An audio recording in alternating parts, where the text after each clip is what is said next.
History preserves the memory of two Kublais. One is famous throughout the world, the grandson of Genghis Khan, the emperor of China, who hosted Marco Polo at his court. However, there existed another, the one who laid the very foundation of the empire itself. Without the achievements of this commander, the destiny of his great namesake would never have come to pass. His comrades in arms nicknamed him the Hound of War. His enemies, meanwhile, painted a monster in their imagination, a beast with a copper forehead and chiseled teeth, devouring human flesh. And herein lies the central paradox. It was precisely this monster, alone among Genghis Khan's associates, who grasped the key secret of triumph. Jebe conquered cities with lightning-fast raids, Subutai with sophisticated strategy. But Kublai realized the blade seizes lands, but only the harsh law holds them. With this episode, we conclude the Four Hounds cycle. Before you unfolds the path of a warrior who transformed scattered bands of raiders into a regular military machine.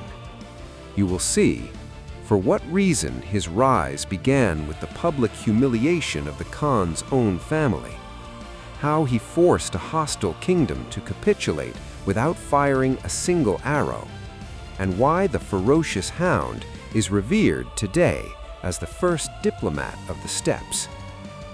Before us is a chronicle of a great transformation, a story of how a furious steppes warrior becomes a steel instrument of state order, of the moment when personal loyalty struck more accurately than 1,000 arrows. Modern realities confirm discipline beats class, and order invariably defeats chaos. Kublai demonstrated this truth clearly 8 centuries ago.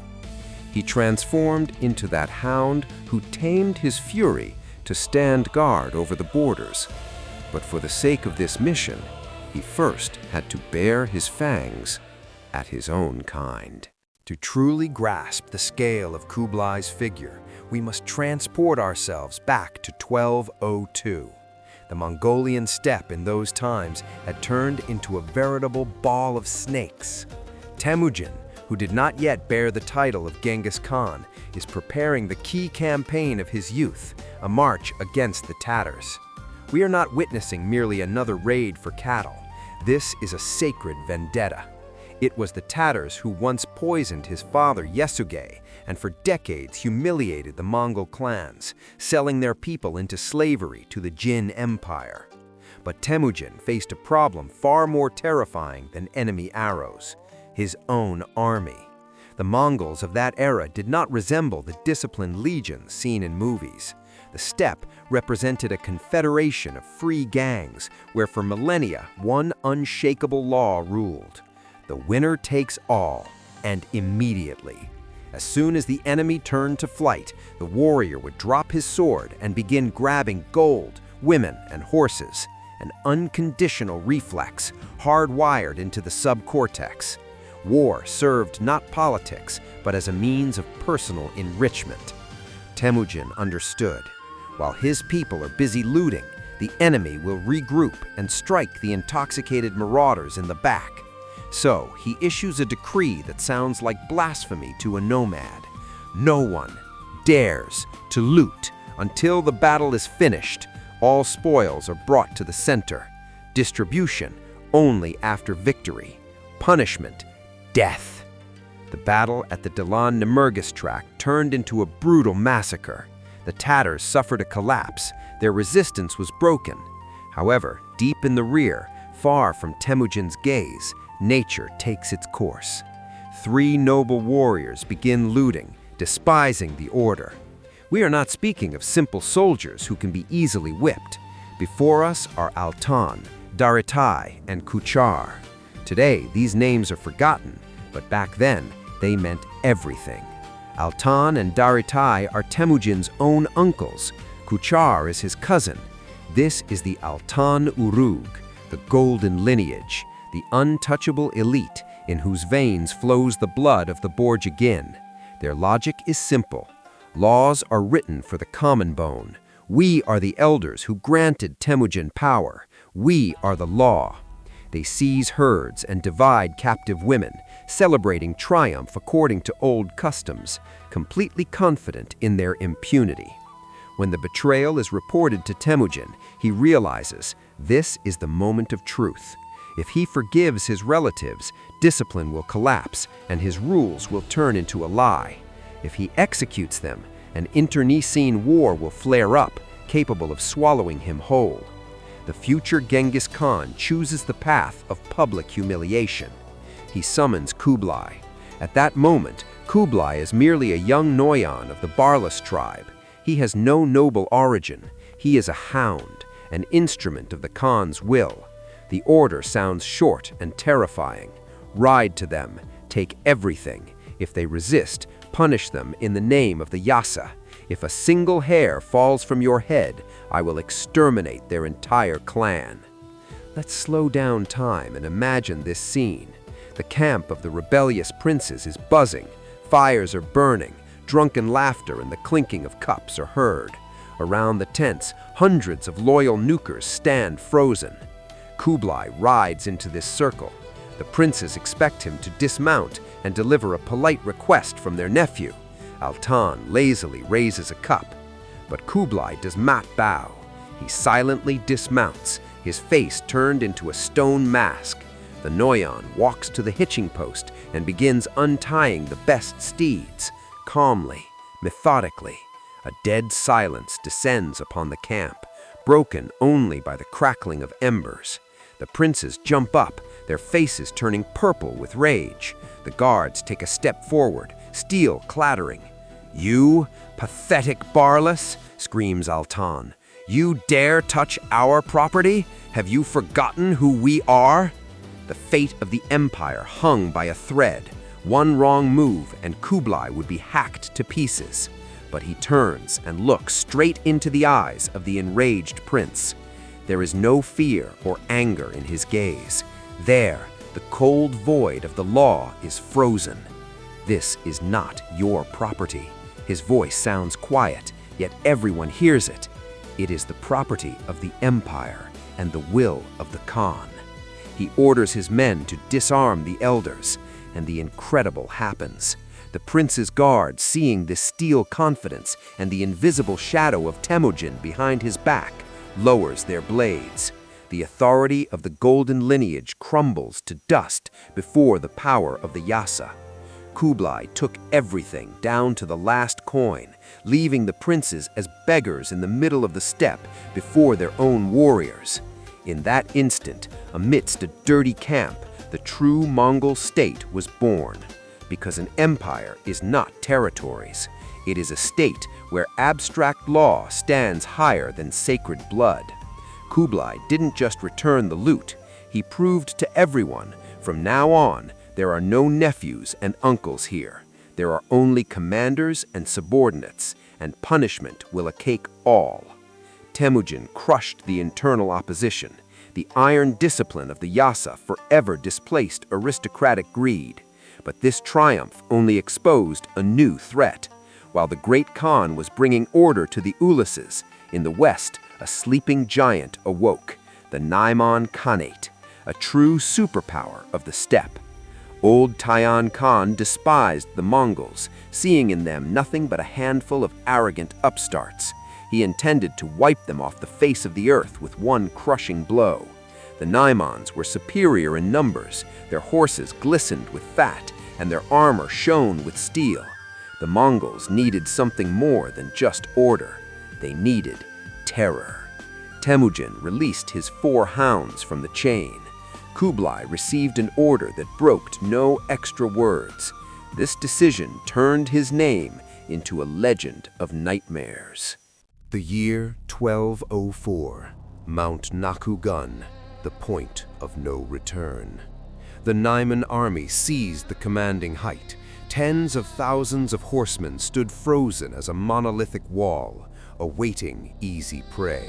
Genghis Khan deployed his troops in a peculiar battle order known as Ara, the chisel formation. The meaning of the maneuver was murderous. While the main mass of troops created depth, a sharp steel blade tore forward. This tip became the 4 regiments under the command of Jebe, Jelme, Subutai, and Kublai. On the summit of the mountain, Tayan Khan watched with anxiety as the Mongol vanguard rushed to the attack. The riders did not keep ranks. They raced like a pack of wolves in a cloud of dust. Seized by a grim premonition, the Khan asked Jamuka, "Who are these demons?" He gave an answer that made the enemy's blood run cold. "These are the 4 hounds of my Temujin, bony, fed on wind and dew. They are unleashed from the chain, Tayan, and they have come for your head." Kublai struck first. No noble fencing, only total chaos. His hundreds bit into the enemy ranks, showered them with a cloud of arrows, and instantly dissolved, only to immediately appear from the flank. The Naimans, like a wounded whale, bled under the blows of an invisible predator. The hounds drove the enemy higher and higher up the cliffs, turning their numerical superiority into a cramped trap. But the real hell began at night. Tens of thousands of Naimans huddled on the peak of Nakhu in deadly confinement. In the thick darkness at the foot of the mountain, countless fires suddenly flared up. Kublai ordered every warrior to light 5 fires each, simulating the presence of a 1,000,000-strong army. The roar of Mongol trumpets did not let the enemy close their eyes, burning out the remnants of their will. The psyche of the Naimans snapped. In blind fury and panic, men and horses began to crash into the abyss. The crunch of bones and the screams of those falling into the void drowned out the noise of the wind. By dawn, Tayan Khan's army ceased to exist. Kublai proved, terror hits more accurately than any arrow. The victory at Nakhu-Gun marked the triumph of force. However, the sword is a crude instrument. Genghis Khan realized, for dominance over the world, it is not enough to destroy enemies. It is important to force the survivors to be useful. Nomads were masters of destruction, but they did not possess the art of administration. The growing power required literacy and trade. The empire required fresh blood, officials, scribes, and wise advisors. Then Temujin entrusts Kublai with an exceptional mission, not to kill, but to win over to his side those who wield the pen.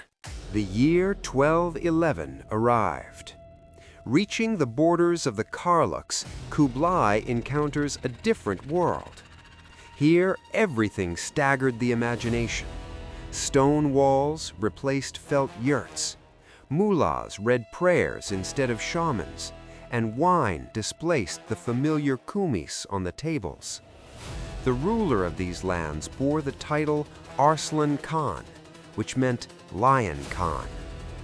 Formerly subordinate to the ancient Karakitans, he secretly dreamed of freedom. His capital, Kayalyk, seemed impregnable. Behind such fortifications, one could hold the defense for years, waiting for the steppe's warriors to perish from hunger. At this moment, Kublai makes a move that will become a legend of steppe diplomacy. He refuses to ravage the surrounding area and forbids his warriors from setting the red rooster loose. The army lines up before the gates in perfect order, maintaining a deathly silence. Only one messenger is sent to Arslan Khan with a short but psychologically calculated message. There are no direct threats of massacre, only an offer of life. The old world is collapsing. Your masters are weak. Genghis Khan is the rising sun. Submit, and you will keep your crown, faith, and gold. Resist, and the memory of your people will remain only in mournful songs.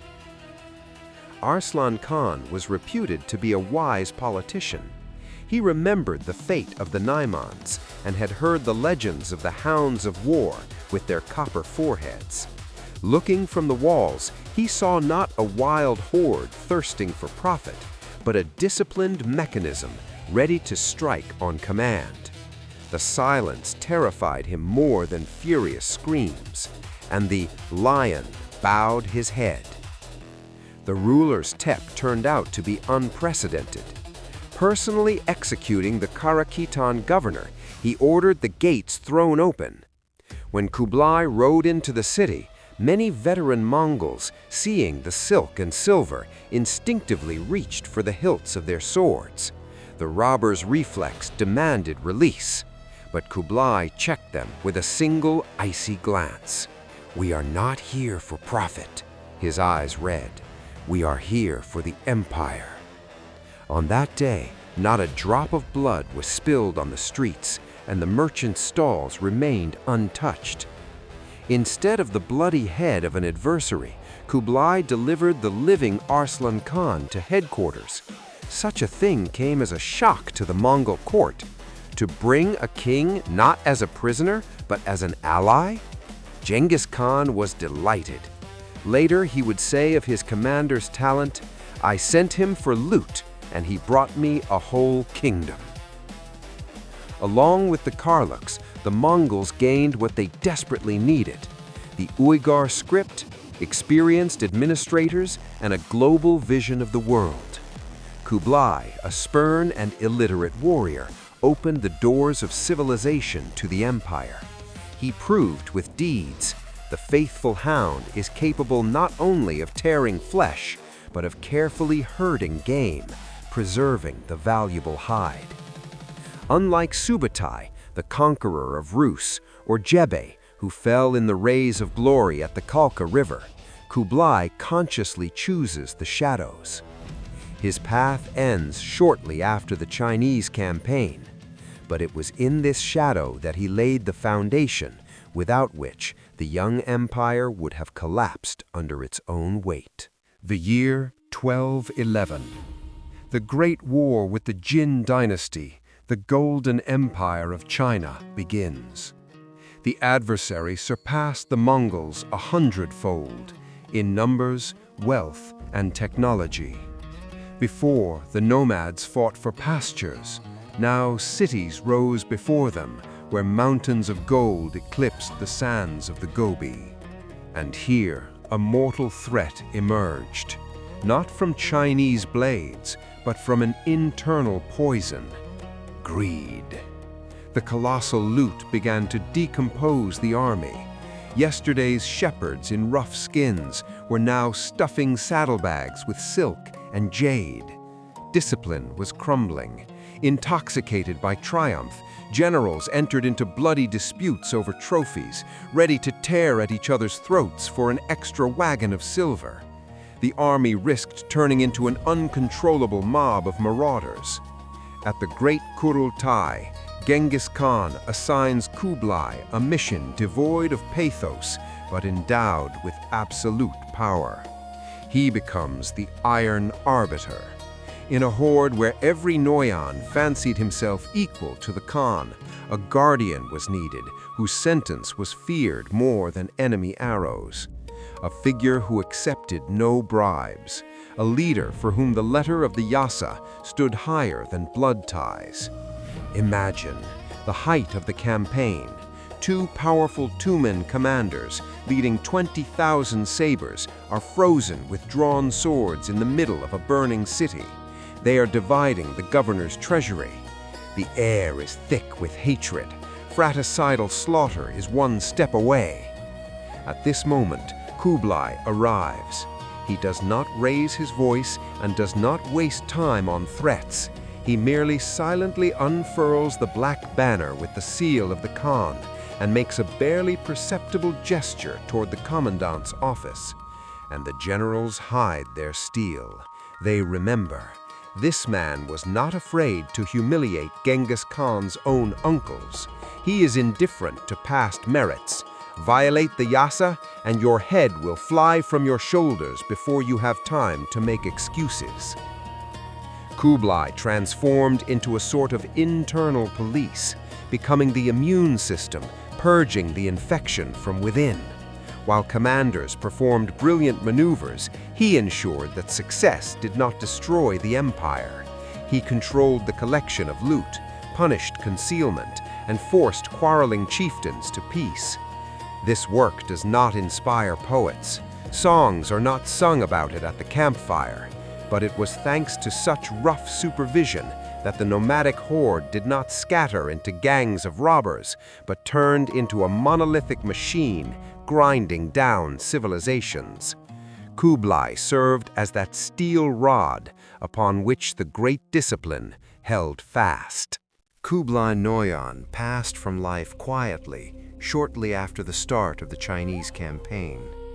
History has not preserved the exact date of the commander's death or the location of his grave.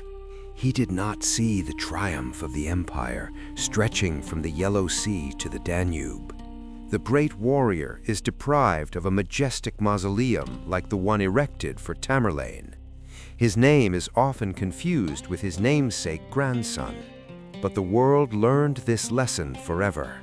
The Arslan Khan surrender model, perfected by Kublai, formed the basis of Mongol strategy.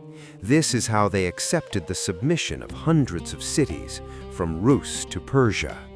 Iron discipline, imposed by fire and sword, allowed a handful of nomads to hold power over nations that hated the invaders with all their soul.